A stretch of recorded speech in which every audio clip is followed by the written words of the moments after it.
উত্তর দিনাজপুর জেলা আমার কেরালায় থাকি রে ভাই। আমি উত্তর দিনাজপুরের কিছু ফ্রড মানুষের কথা তোমাদেরকে বলতে চাই। যখন ছেলের বাবা মেয়ে দেখতে যায়, মেয়ের বাড়িতে যেয়ে ছেলের বাবা অনেক কথা বলে রে ভাই, তোমার মেয়ে আমাদেরকে অনেক পছন্দ হয়েছে রে ভাই।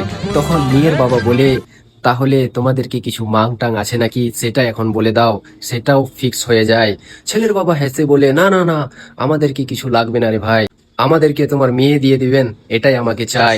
যখন কিছু কথা বলে ওরা মিলে মোহরের ডেট ফিক্স করে দেয় রে ভাই।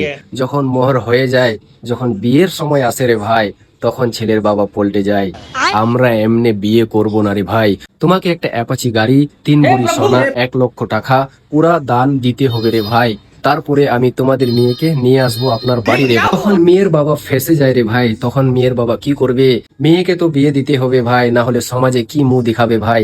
সেটা নিয়ে মেয়ের বাবা জমিন জায়গা বেচে তাদেরকে বিয়ে দেয় রে ভাই। এটা নিয়ে সাবধান হয়ে যাও, মানুষকে চিনার একটু চেষ্টা করো রে ভাই, না হলে তোমাদের মেয়ে সুখী থাকবে না সেই ঘরে, এটাই আমি তোমাদেরকে বলতে চাই। ভালো লাগলে ভিডিওটাকে শেয়ার করে দিবে আরো অন্য জনকার কাছে রে ভাই।